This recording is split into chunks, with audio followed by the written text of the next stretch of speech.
ಶಿರಹಟ್ಟಿ ಪಟ್ಟಣ ಪಂಚಾಯಿತಿ ಅಧಿಕಾರಿಗಳ ಬೇಜವಾಬ್ದಾರಿತನಕ್ಕೆ ಸಾರ್ವಜನಿಕರು ಹೈರಾಣಾಗಿದ್ದಾರೆ.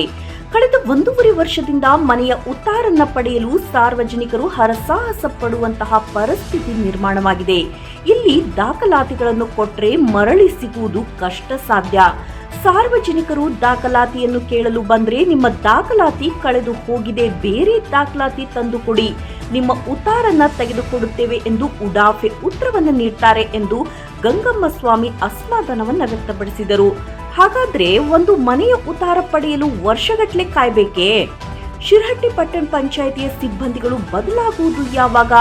ಶಿರಹಟ್ಟಿ ಪಟ್ಟಣ ಮೊದಲೇ ಅತಿ ಹಿಂದುಳಿದ ಪ್ರದೇಶವಾಗಿದೆ. ಈ ಪಟ್ಟಣ ಪಂಚಾಯಿತಿಯಲ್ಲಿ ಯಾರು ಹೇಳುವವರು ಕೇಳುವವರು ಇಲ್ಲದಂತಾಗಿದೆ. ಸಿಬ್ಬಂದಿಗಳ ಕೊರತೆ ಎದ್ದು ಕಾಡುತ್ತಿದೆ. ಇವರಿಗೆ ಕಡಿವಾಣವನ್ನ ಹಾಕುವವರು ಯಾರಿದ್ದಾರೆ? ಮಾನ್ಯ ಶಾಸಕರಾದ ಡಾಕ್ಟರ್ ಚಂದ್ರು ಲಮಾಣಿ ಅವರು ಈ ಪಟ್ಟಣ ಪಂಚಾಯಿತಿ ಅಧಿಕಾರಿಗಳ ಕಿವಿ ಹಿಂಡುವವರೇ ಕಾದು ನೋಡಬೇಕು. Veeresh Gugri, NKS TV4 Shirahatti. ಮುಂದೆ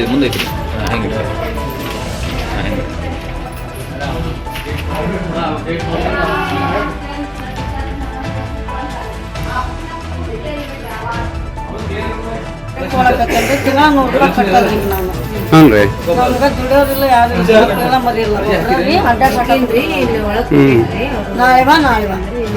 ನಿಮ್ಗೆ ಮಕ್ಕಳು ಮರಿ ಯಾರಿಲ್ಲ, ನೀವು ಒಬ್ಬರೇ ಇರೋದ? ಈಗ ಕೇಳಿ ನೋಡ್ರಿ ಸಾಹೇಬ್ರಿಗೆ ಏನಂತಾರ ಕೇಳೋಣ. ಅಲ್ಲ 1.5 ವರ್ಷ ಆದ್ರೆ ಇನ್ನು ಉತ್ತಾರ ಸಿಕ್ಕಿಲ್ಲ ಅಂದ್ರೆ ಮತ್ತೆ ಪಾಪ ಅವು ಏನ ಎಲ್ಲ ಕೊಟ್ಟೇನಿ. ಇದು ತುಂಬಿದ್ದು ಹಚ್ಚಿದ್ದು ಎಲ್ಲ ಒಂದೇಟು ತೆಗೆದು ತೋರಿಸ್ರಿ.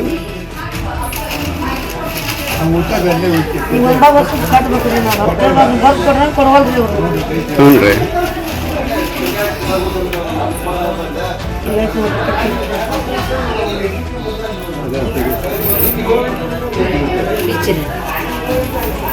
ಬಿಚ್ಚಿಲ್ಲ ಪುನಃ